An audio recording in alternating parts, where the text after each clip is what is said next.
1980s, scientists would discover the endocannabinoid system within the human body. Now, this would lay waste to claims for decades the cannabinoids had no beneficial purpose for human consumption.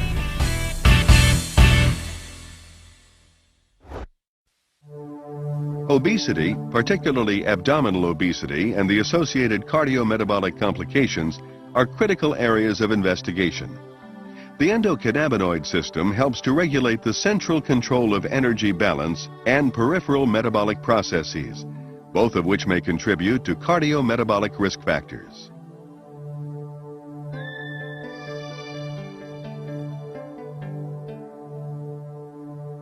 The endocannabinoid system, or ECS, influences multiple physiologic processes.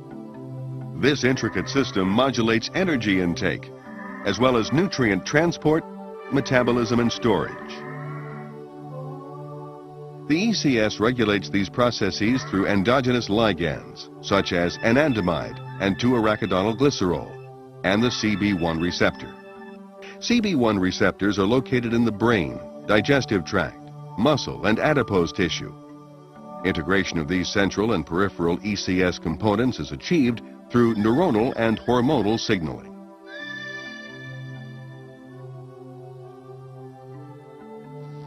Within the brain, CB1 receptors are among the most abundant G-protein coupled receptors. However, in contrast to classical signaling, where information travels from pre- to post-synaptic neurons, the ECS uses retrograde signaling. The information travels from post to presynaptic neuron.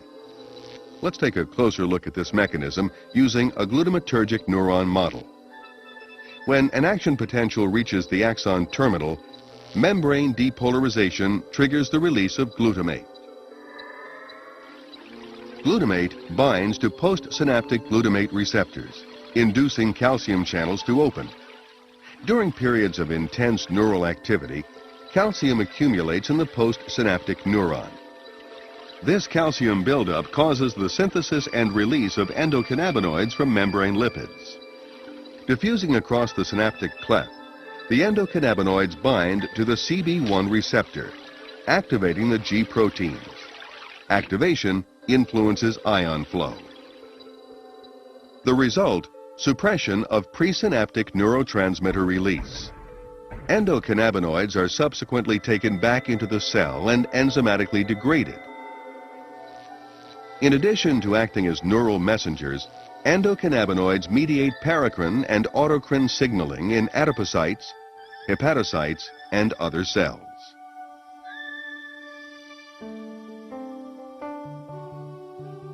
Endocannabinoid system activity in the central nervous system regulates food intake. For example, ECS stimulation by hunger and fasting signals stimulates appetite and increases the palatability of food. Endocannabinoids slow gastric emptying and GI transit and appear to stimulate secretion of ghrelin, a neuropeptide that increases appetite and food intake. After eating, cholecystokinin in the duodenum triggers satiety signals. Subsequently, ECS activity is decreased through suppression of CB1 expression. An increase in the adiposity hormone leptin decreases endocannabinoid levels in the hypothalamus and decreases food intake. ECS regulation of peripheral metabolism influences energy balance. Stimulation of the ECS increases food intake and adiposity. Conversely, blocking CB1 receptors reduces food intake and adiposity. In the liver, ECS stimulation can lead to lipogenesis through the activation of hepatic lipogenic enzymes and increased fatty acid synthesis.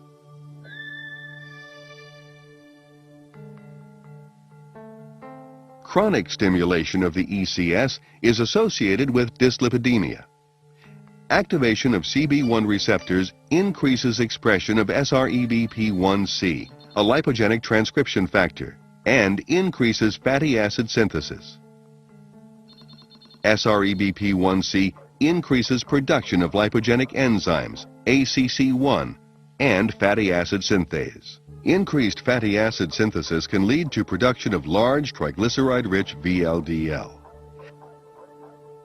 Large triglyceride-rich VLDL sets the stage for the atherogenic lipid profile of small, dense LDL, decreased levels of atheroprotective HDL, and overall increases in cholesterol and triglyceride levels. Adiponectin, another hormone secreted by adipocytes, regulates lipid and glucose metabolism.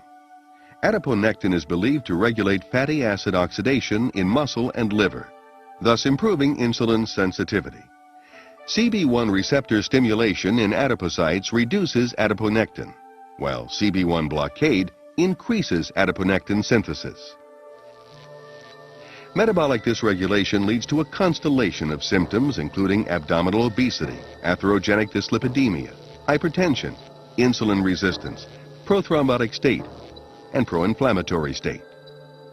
As basic and clinical research progresses, we will continue to increase our understanding of the central and peripheral endocannabinoid system and its role in the regulation of metabolic function.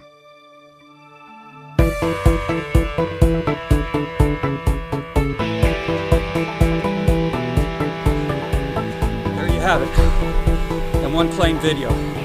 Cannabis could be mankind's symbiotic plant. Until next time, I'm William Martin with Cannabis Science.